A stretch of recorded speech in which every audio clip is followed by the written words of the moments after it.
everyone, it's Holly and I'm here with a book haul.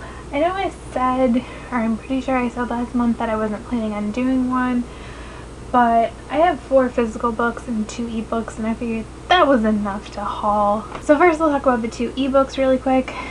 First, I bought Everything Between Us by Mila Ferreira, I think is her name. I did read that already. That book, it's kind of weird. I don't think it's for everybody. It's a new adult novel and it's told in dual POV, and it's about a girl who's suffering from severe social anxiety and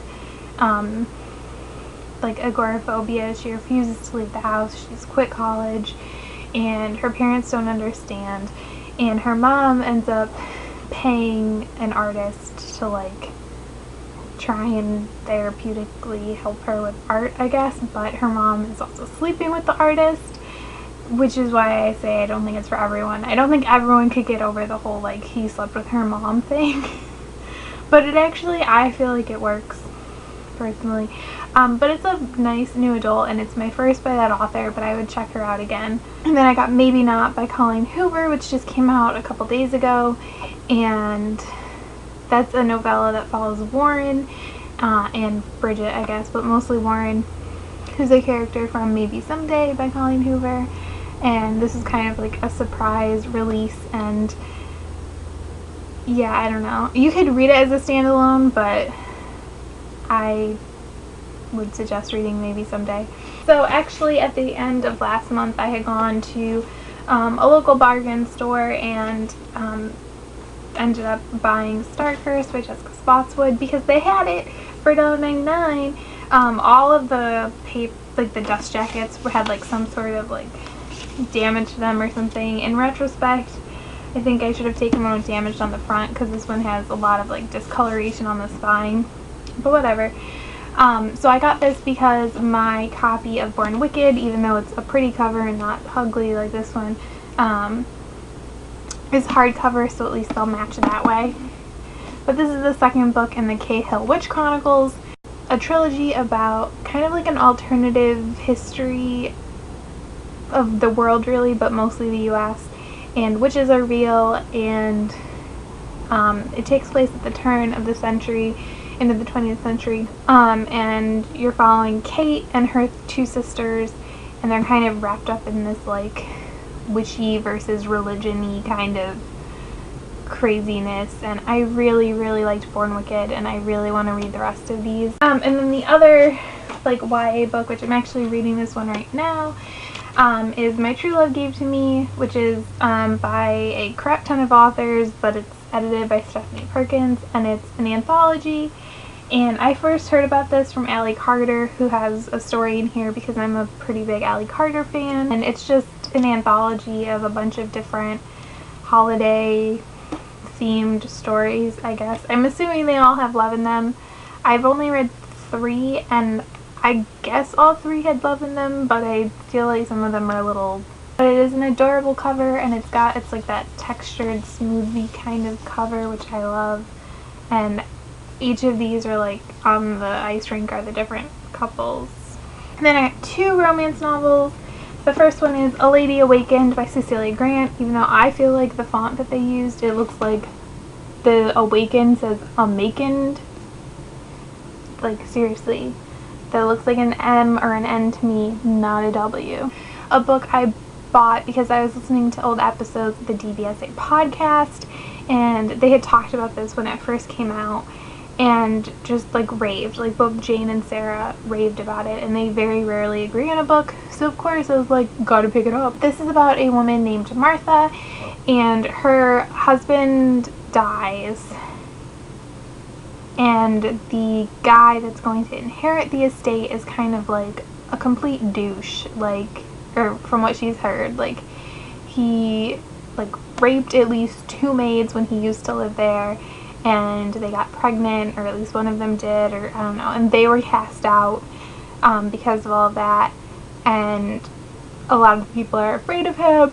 So she ends up coming up with a plan with her maid, her lady's maid, to try and get pregnant because if she can get pregnant, because they, like, since she's young, they figure that they need to at least wait to prove she's not pregnant to make sure that, because if she is pregnant and she has a son, then he would be the one to inherit.